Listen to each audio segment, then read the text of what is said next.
I was celebrating my birthday with my family at a restaurant when a waitress discreetly slipped a folded note onto my table. "Don't drink that." I froze. I decided to swap my wine glass with my daughter-in-law's, and what happened just 5 minutes later changed everything. My name is Celeste Montgomery, and I'm 62 years old. I never thought my 62nd birthday would be the day that saved my life, but also the day I would discover the depths of family betrayal. It was a Friday night, and my son Marcus had taken me to Giovanni's Trattoria, the Italian place I loved so much in our neighborhood of Atlanta, Georgia. He'd chosen it because he knew it was my favorite, or so I thought. Allison Whitlock, my daughter-in-law, sat across from me, smiling that smile I'd always found a little stiff, which I used to attribute to nerves or shyness. The restaurant was buzzing with families celebrating. The atmosphere was warm and inviting, with soft lights casting a golden glow on the wooden tables and the aroma of garlic and basil filling the air. Marcus had ordered a bottle of California Cabernet Sauvignon for a toast, and I felt genuinely happy to be surrounded by my small family. "Mom, you look radiant tonight," Marcus said, pouring wine into our glasses. His eyes sparkled with affection, and for a moment I felt like the luckiest mother in the world. Allison nodded, her smile not quite reaching her eyes, but I was too caught up in the moment's joy to notice. We'd ordered our favorite dishes. I chose the chicken parmesan, my go-to whenever I came here. Marcus decided on the spaghetti bolognese, and Allison ordered a Caesar salad, claiming she was watching her figure. Throughout dinner, the conversation flowed easily. Marcus talked about his work at the State Farm office downtown, and I shared stories about my gardening days and the senior yoga class I'd recently started attending at the local YMCA.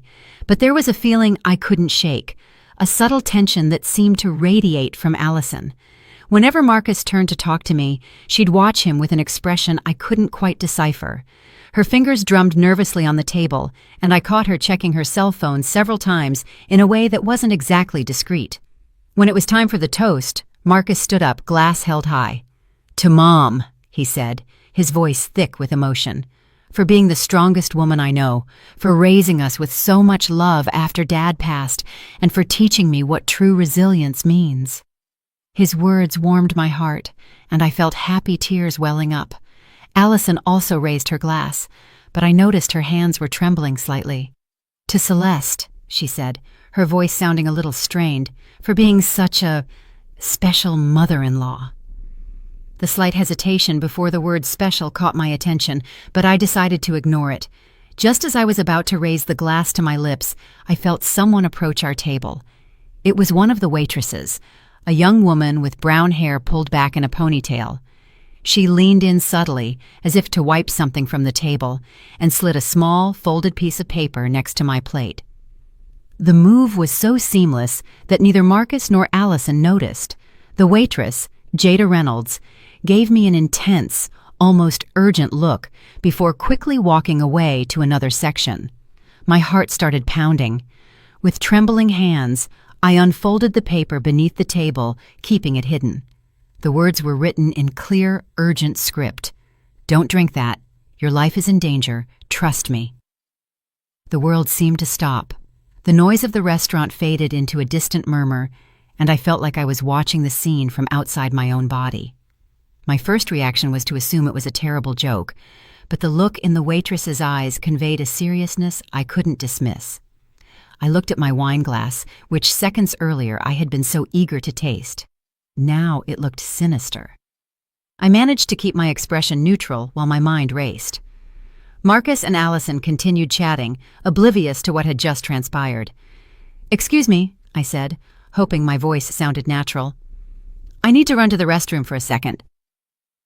I stood up on shaky legs, slipping the paper into my pocket. As I walked toward the back, my mind was a whirlwind of questions and fear. In the restroom, I reread the note, hoping the words might magically change. The handwriting was feminine, rushed but legible. There was no signature or further explanation, just that direct, terrifying warning. When I returned to the table, I tried to act normal, but inside, I was terrified. I looked at Marcus and Allison with new eyes. Marcus seemed completely normal, talking animatedly about his plans to renovate their kitchen. But Allison, something was different about her. Her eyes darted nervously between my glass and my face, as if she were waiting for something. That was when I made a decision that changed everything. When Marcus turned to flag down our server for more bread, I seized the moment of distraction. With one quick, casual movement, I switched my glass with Allison's. The liquid was identical, the same Cabernet we'd been drinking all night. "Finally," I said, raising the glass that was now mine. "A toast to this beautiful family moment." Marcus smiled broadly and raised his glass. Allison, unaware of the switch, raised hers too, the one that had originally been mine. We drank at the same time. The wine tasted the same as always, but I could barely focus on it. I was watching Allison intently, searching for any sign that something was wrong. At first, nothing happened. We continued to eat and chat. Marcus told me about a promotion he hoped to receive at his firm, and I talked about my plan to visit my sister in Portland, Oregon that fall. Allison participated in the conversation, but she seemed increasingly uneasy. It was exactly 5 minutes after the toast when it started.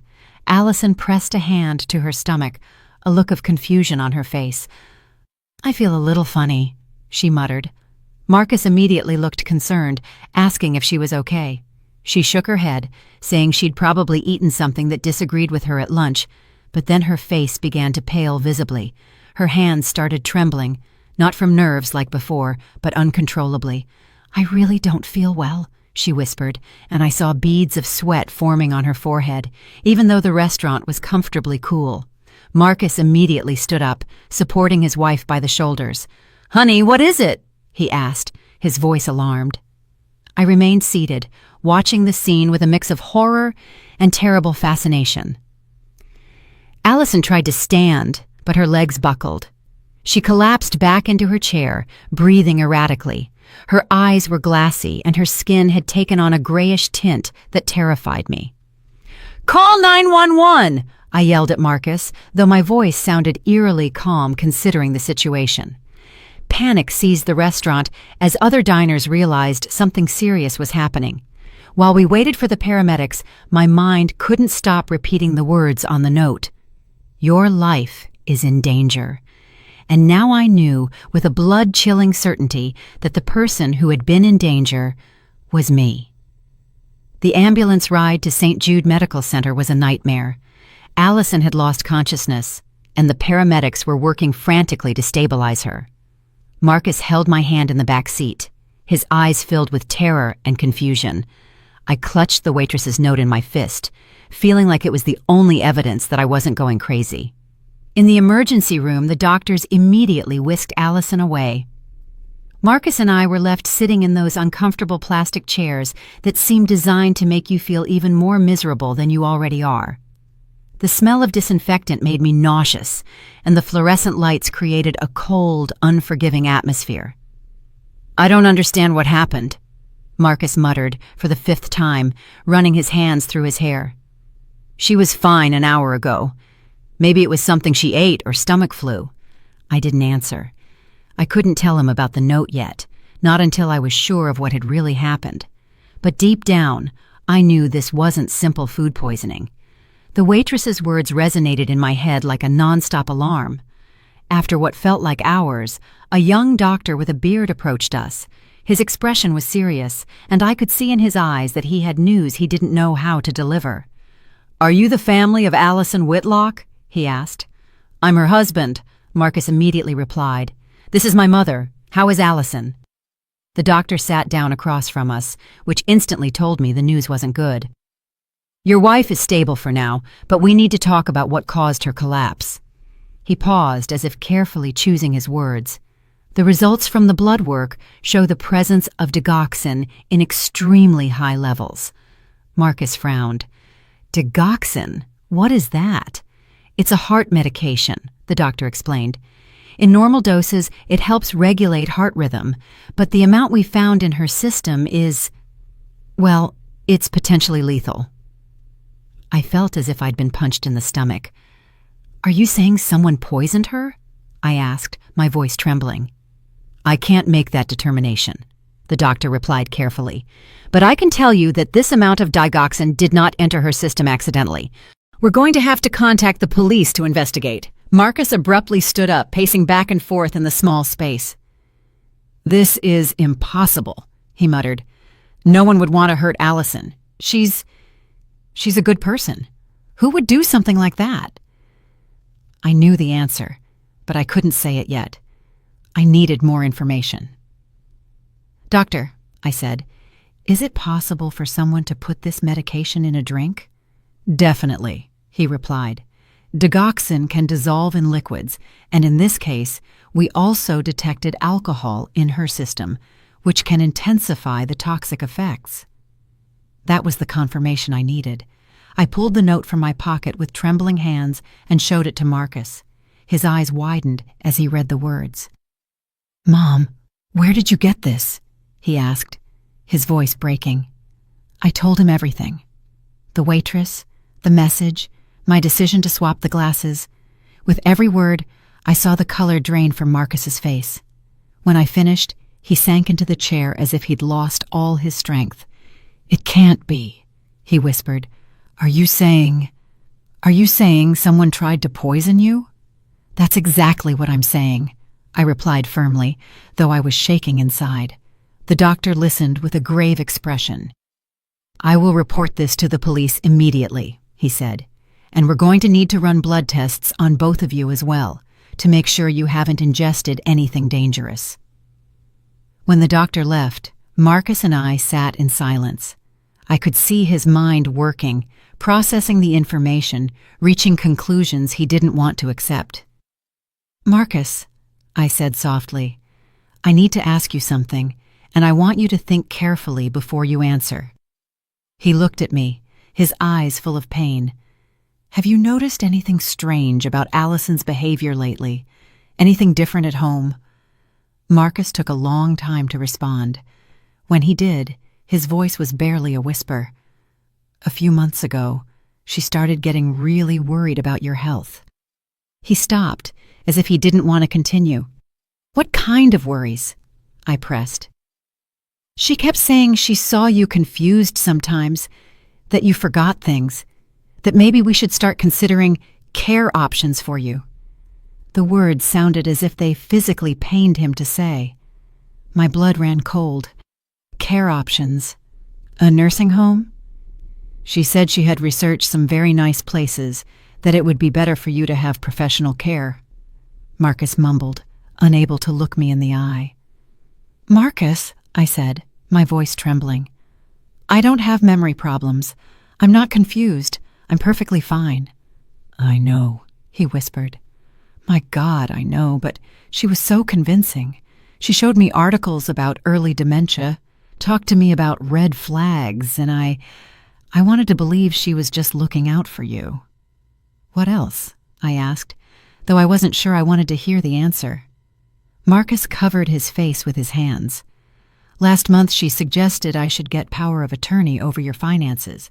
She said it was just a precaution in case something happened to you. His voice cracked. I was about to agree. I thought it was the responsible thing to do. I felt sick. The whole picture was starting to form, and it was more horrifying than I'd imagined. Allison hadn't just planned to poison me. She had been preparing the groundwork to make my death seem inevitable, even expected. Is there anything else? Marcus continued, his voice barely audible. 3 weeks ago, I found bottles of pills in her purse.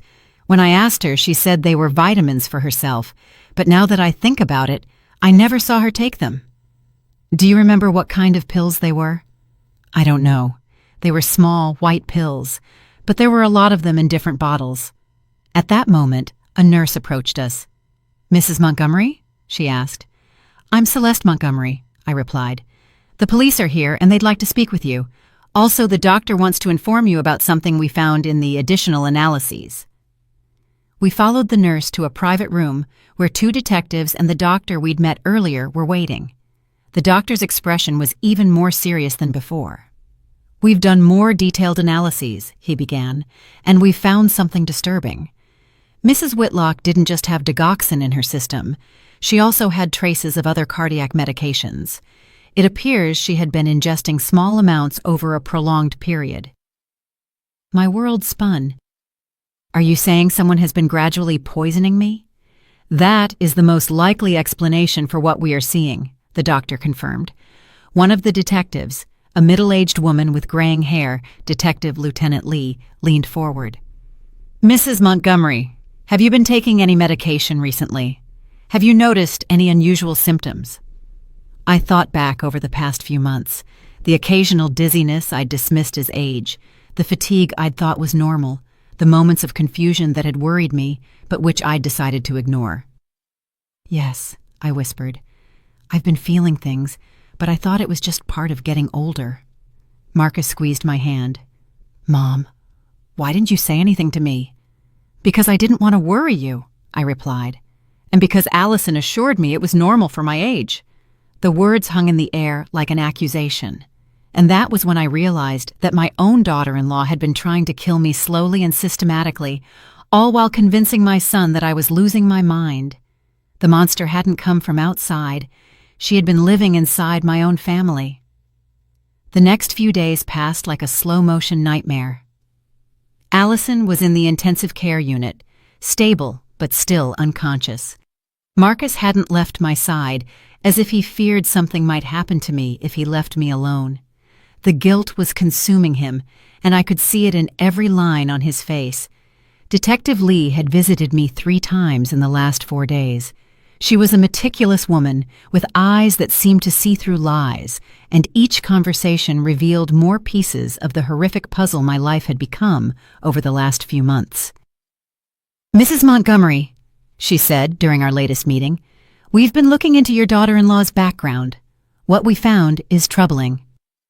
We were sitting in my living room, the same room where Allison had so often come to care for me during my supposed episodes of confusion. Now, every corner of that room felt tainted by her lies.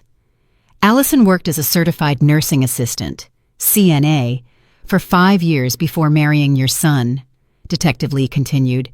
She had access to medications and was perfectly familiar with the effects of different substances. Marcus, sitting beside me, looked more haggard each day. But why would she want to hurt Mom? I never sensed she had a problem with her. The detective exchanged a meaningful glance with me before answering. Mr. Montgomery, we reviewed your mother's financial records. Are you aware that you are the sole beneficiary of her will? Of course, Marcus replied. She's my mother, but that doesn't mean anything.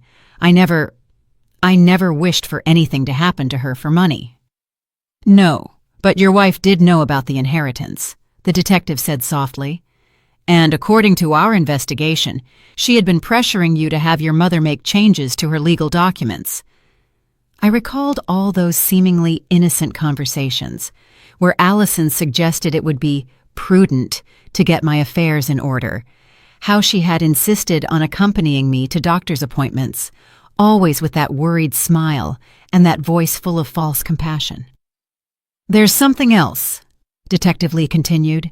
We found correspondence on Allison's computer. She had been researching assisted living facilities specializing in dementia patients, very expensive places where residents rarely receive family visits. My stomach churned.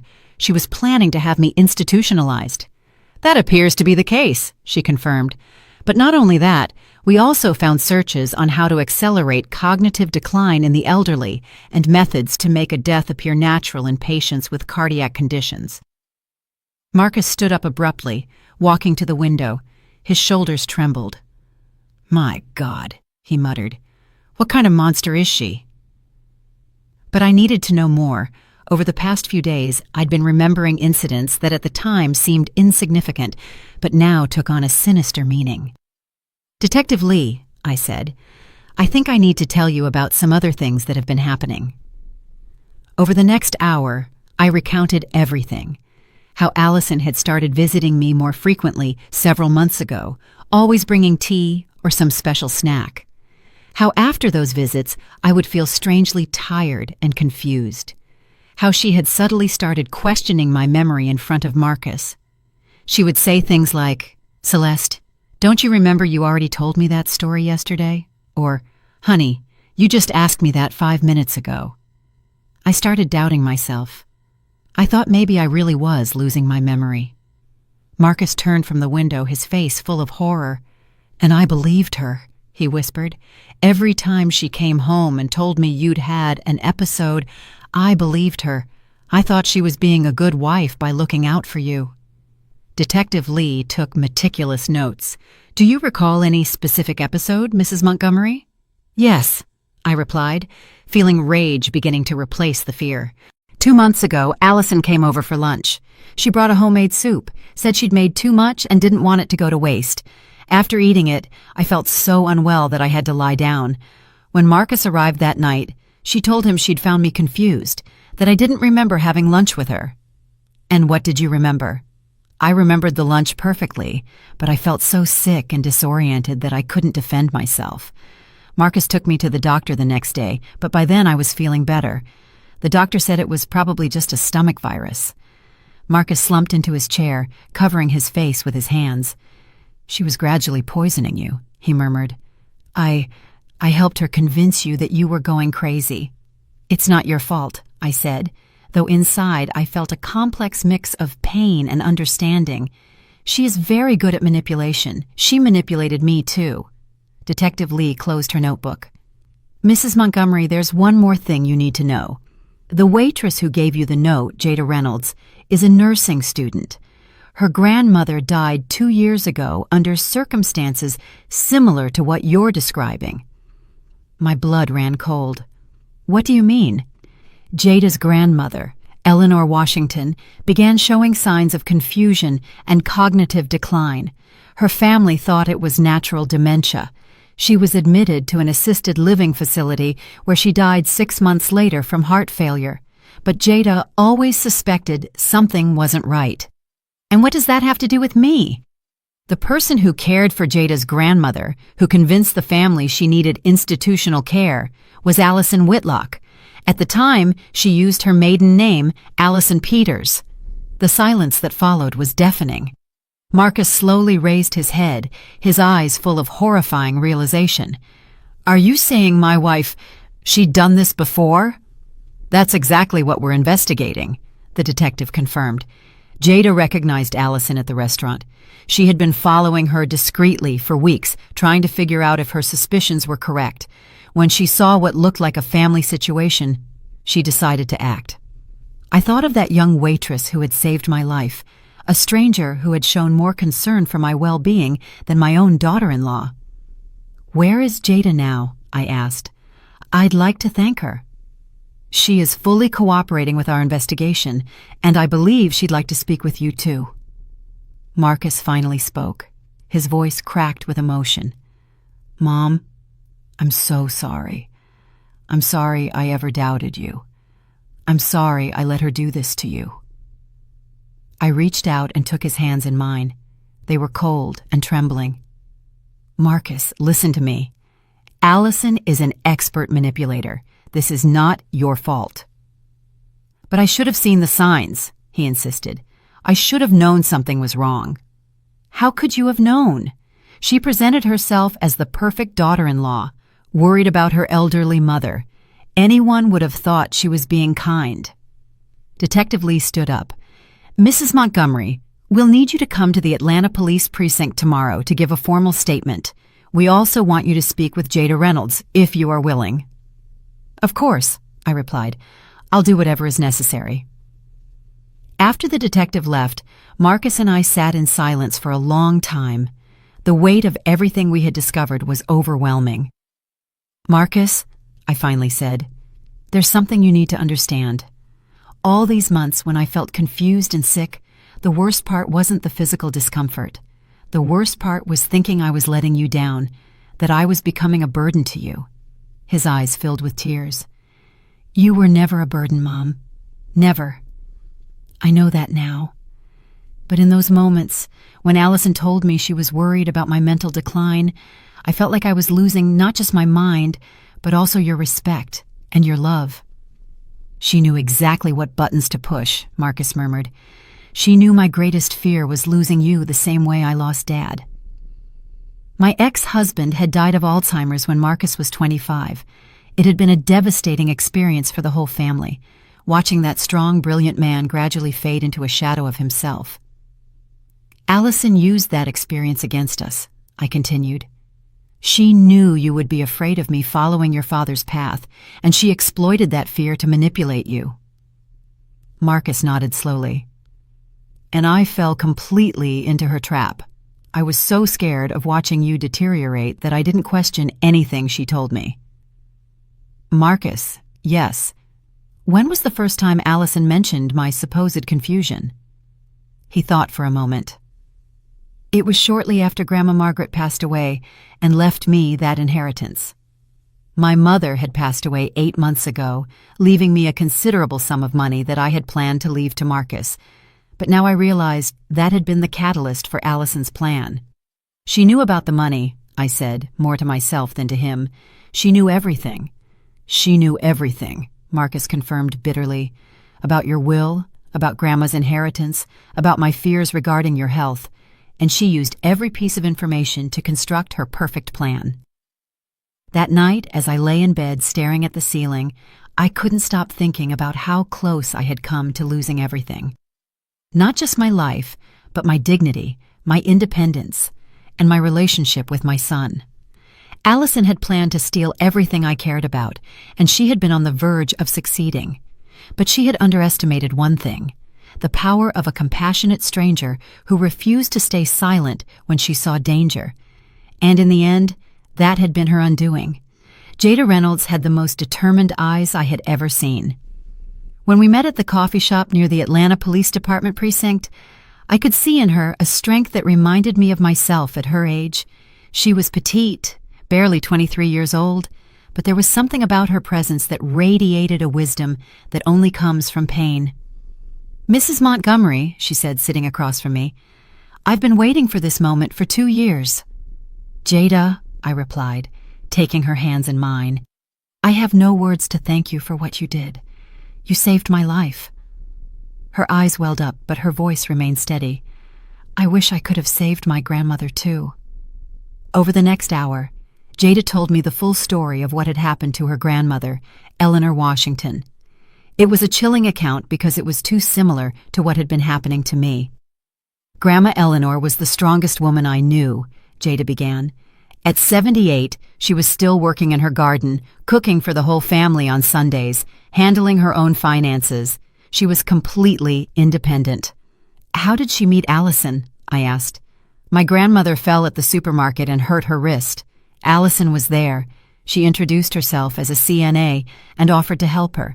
She seemed so kind, so concerned about an older woman she didn't even know."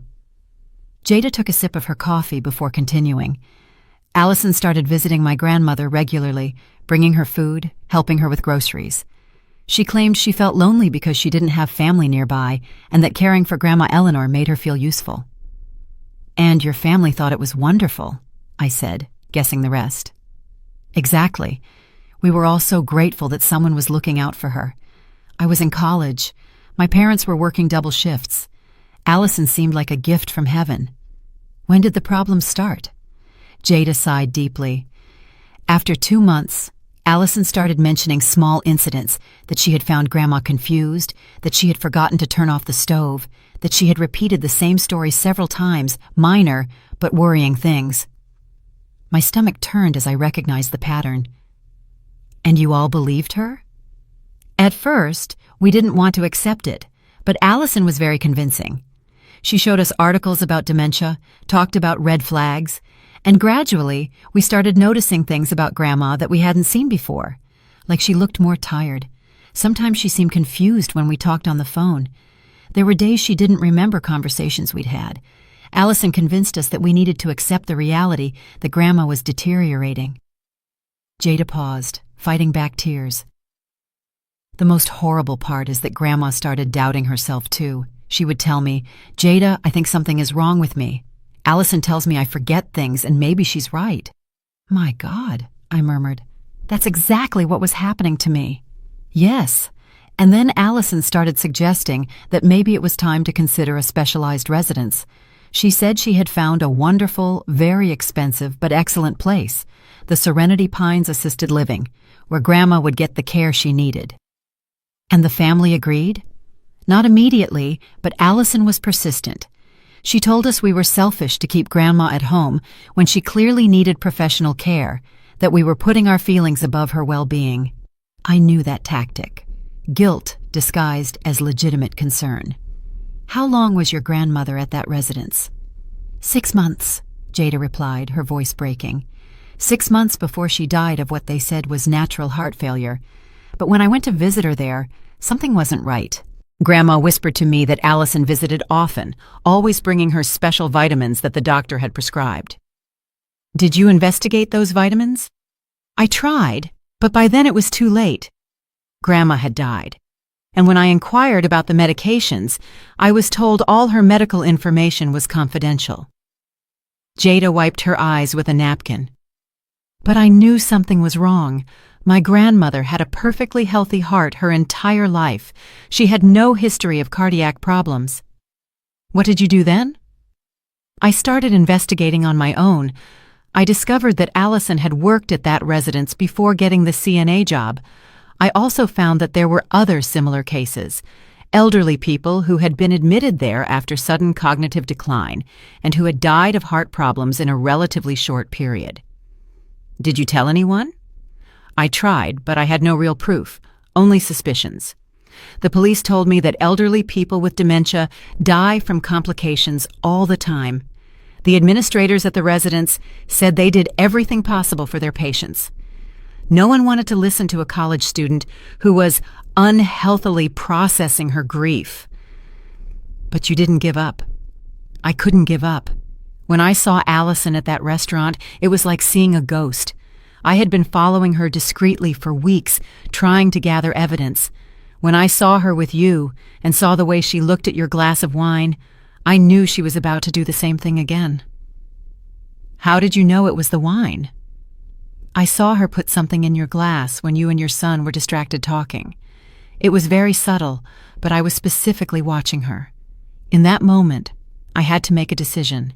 Stay quiet and risk another person dying, or act without solid proof. Thank God you decided to act. Jada nodded. But what terrifies me the most is thinking about how many other people, like my grandmother and like you, Allison has hurt. How many families have suffered because one woman decided she could gain money and power by manipulating vulnerable elders? That afternoon, Marcus came to pick me up after my meeting with Jada. During the drive home, I told him everything I had learned about Allison's pattern of behavior. Marcus, I said, I need to ask you something else, and I want you to be completely honest with me. Of course, Mom. Ask me anything you want. Did Allison ever mention anything about my will or financial planning? Marcus visibly tensed. Yes, he admitted after a pause. About 3 months ago, she started bringing up the topic frequently. She said it was important to make sure your affairs were in order, especially with your supposed mental decline. What kind of suggestions did she make? She wanted me to convince you to give me power of attorney. She said it would be easier to manage your finances if something happened to you. She also suggested you should consider putting the title of your house in my name to avoid legal complications later on. My blood froze. And what did you think of those suggestions? At first I resisted. It seemed premature, but Allison was very insistent. She said it was the responsible thing to do, that waiting until it was too late would be a terrible mistake. Marcus, yes. Did I sign any documents in the last few weeks without clearly remembering it? His silence was answer enough. Marcus, I need you to tell me the truth. 2 weeks ago, he finally murmured, Allison said you'd had a particularly bad episode, that you'd been very confused and had expressed concern about your finances. She said you'd asked us to come over to help you organize some papers, and when we arrived, you seemed a little disoriented. Allison had prepared some documents she said had been recommended by your lawyer. You said you wanted to sign them to get everything in order. What documents were they? A limited power of attorney and an addition to your will. I felt as if I'd been punched in the gut. An addition? Allison said you wanted to add a clause that would give me immediate control over your assets if you were declared mentally incompetent. Marcus, I said, my voice trembling. I never requested those documents. I never spoke to my lawyer about that. Allison drugged me that day to make me look confused, and then manipulated me into signing documents I never would have signed in my normal state. Marcus pulled the car over into the parking lot of a local mall and covered his face with his hands. My God, Mom, I was a complete idiot. I should have questioned everything. I should have insisted on speaking to your lawyer directly. Don't blame yourself. She had been preparing for this moment for months. She had conditioned you to believe I was sick, that my judgment was compromised. When the time came to act, you were already prepared to accept her version of events. What are we going to do about those documents? We're going straight to my lawyer tomorrow, and we're going to void everything. I will explain the circumstances under which they were signed, and I will make sure Allison never gets access to a single dime of my money. That night, while Marcus called his lawyer to schedule an emergency appointment, I sat in my study and reviewed all my financial documents. The magnitude of what Allison had been planning was terrifying. With those documents I had signed under the influence of her drugs, she would have had virtual control over my entire estate. Once she had me admitted to a residence as a patient with dementia, she would have been able to manipulate my money freely while keeping me sedated and isolated. And eventually, when it was no longer useful to keep me alive, she would have found a way to accelerate my death, just as she had done with Jada's grandmother. It was a perfect plan, executed by a woman who had turned murder into an art form. But she had made one fatal mistake. She had underestimated the determination of a young woman who refused to forget her grandmother, and that had been her undoing. Allison woke up from the coma 4 days after drinking the poison intended for me. When Detective Lee called to inform me, I felt a strange mixture of relief and apprehension. On one hand, I was glad she hadn't died. As monstrous as she was, I didn't want her death on my conscience. On the other hand, I knew her waking up meant I would have to face her face to face. "How is she?" I asked over the phone. "Physically, she's recovering well," Detective Lee replied. "But mentally, well, she's very agitated. She's been asking for her husband constantly, and when we told her you were okay, her reaction was intense." "What kind of reaction?" "Complete denial. She insists there was some kind of mistake, that she would never hurt anyone. But the most concerning thing is that she's also been asking specifically for you, Mrs. Montgomery. She wants to see you." My stomach flipped. "Do I have to see her?" "You're not obligated, but it could be helpful for the case. Sometimes when suspects are confronted directly by their victims, they reveal important information, but I completely understand if you don't feel comfortable." I thought about it for a moment. Part of me wanted to hide, to pretend Allison didn't exist and let justice run its course without my direct participation. But another part of me, a stronger part, wanted to look her in the eye and tell her she had failed to destroy me. "I'll do it," I finally said. "But I want Marcus to be present." "Of course. Tomorrow afternoon. Does that work for you?" That evening, Marcus and I sat in my kitchen drinking tea and mentally preparing for what was to come. He had been incredibly protective of me since we discovered the truth, almost as if he feared Allison could hurt me even from her hospital bed. "Mom," he said, "you don't have to do this. We can let the police and lawyers handle everything." "Yes, I do have to do this," I replied, with more firmness than I felt. "I need to see her. I need to understand how I could have been so blind for so long." "You weren't blind. She's an expert manipulator." "Maybe. But I also think part of me didn't want to see the signs because I wanted to believe that I finally had a daughter-in-law who cared about me." Marcus took my hand. "Mom, you've always had people who care about you. You have me." "I know, honey, but it's different. You're my son. You're supposed to love me. Allison chose to be in my life, or so I thought. The idea that someone would choose me, that they would consider me worthy of affection without familial obligation, that meant a lot to me, and she took advantage of that. Yes, she took advantage of my loneliness, my desire to be loved, my fear of aging. She knew exactly my vulnerable spots, and used them against me. The next day, as we entered the hospital, I felt like I was walking toward my own execution. Detective Lee escorted us through corridors that smelled of disinfectant and pain until we reached the room where Allison was being guarded. There was a police officer at the door, which made me feel a little safer. But when the detective opened the door and I saw Allison for the first time since that horrible night at the restaurant, all my mental preparation vanished.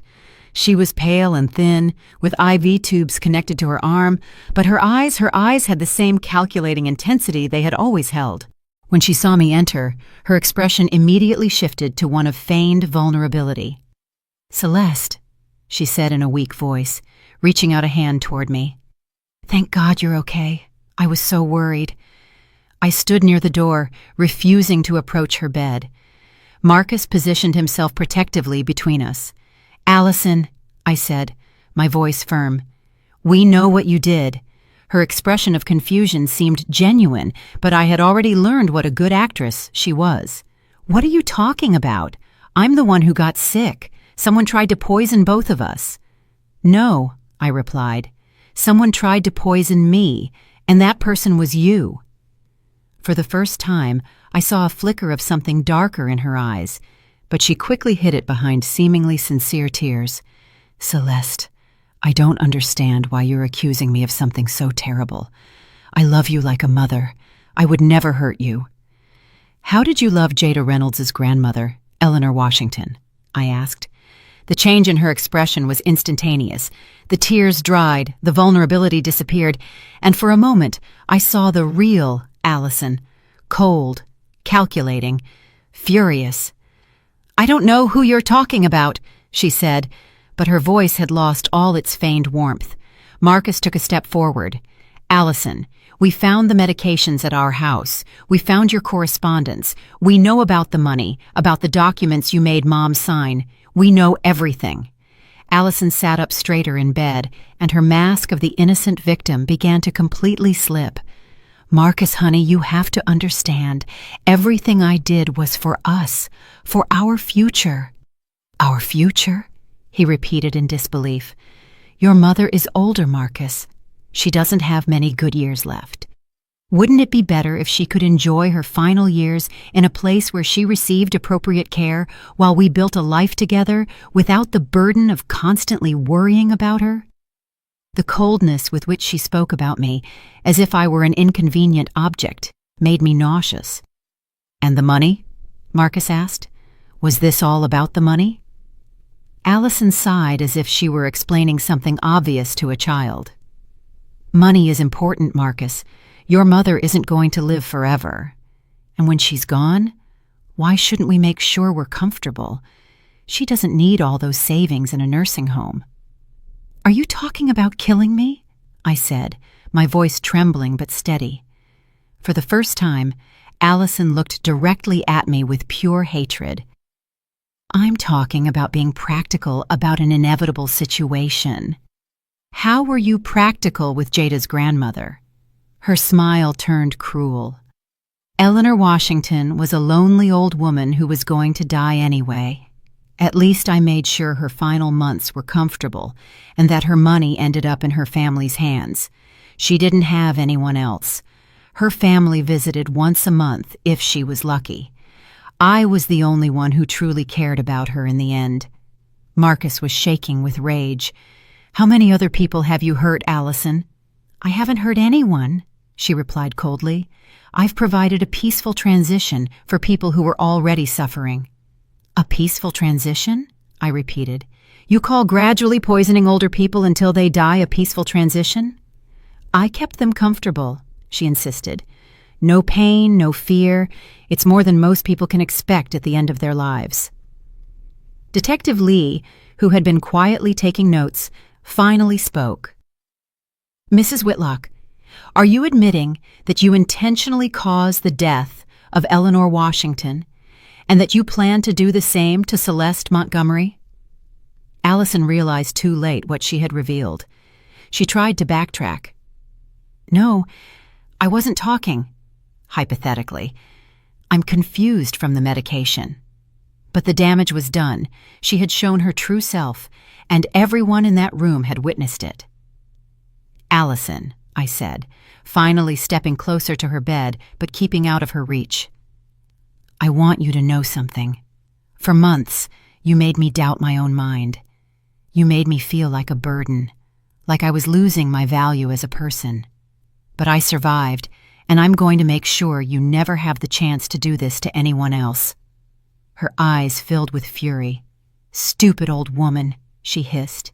"You should be grateful. I was going to give you a dignified death. Now you'll rot slowly in some cheap facility where no one cares about you." Marcus moved toward her, but I put my hand on his arm to stop him. "She's not worth it," I told him. "She can't hurt us anymore." When we left the room, I felt as if I had confronted the demon that had been living in my life for months. It was terrifying, but also liberating. "How do you feel?" Marcus asked me as we walked down the corridor. "Like I just woke up from a very long nightmare," I replied, "and like I can finally start to heal." That night, Detective Lee called to inform me that Allison had decided to confess in exchange for a plea agreement. She had admitted not only to the attempted murder against me, but also to the deaths of Eleanor Washington and 2 other elderly women over the last 3 years. "3 more?" I asked in horror. Yes, once she started talking, she seemed almost relieved to admit what she had been doing. I think she had been carrying the weight of those secrets for a long time. What will happen to her now? With the confessions and the evidence we have, she will likely face life imprisonment without the possibility of parole. When I hung up the phone, I felt no triumph or vengeance. I felt only a profound sadness for all the lives Allison had destroyed, and an overwhelming relief that her reign of terror was finally over. But I also knew that the most difficult part of my healing process was just beginning. 6 months after that horrible night at Giovanni's Trattoria, I wake up every morning with a feeling I had forgotten existed: peace. It's a strange sensation after so many months of living in constant fear, doubting my own mind, feeling like I was losing pieces of myself every day. My morning routine has changed completely. I no longer need to obsessively check if I locked the door or turned off the stove, because now I trust my memory. I no longer have to question every decision I make, wondering if it's evidence of mental decline. I know my mind is clear, that it always was clear, and that the confusion and forgetfulness were caused by poison, not illness. Marcus comes to visit me every Sunday, and our relationship has transformed in ways I never imagined possible. The guilt he carried for doubting me, for letting Allison manipulate him, had been consuming him for weeks after the trial. But we worked through it together in family therapy, and little by little, we've built a new, deeper trust. "Mom," he told me during one of our sessions, "I think part of me always knew something wasn't right, but it was easier to believe your mind was deteriorating than to face the possibility that my wife was a killer." "Why was it easier?" the therapist asked him. "Because if Mom was sick, I could be the hero who took care of her. But if Allison was lying, that meant I had chosen poorly, that I had brought danger into my mother's life. That would make me the villain of the story."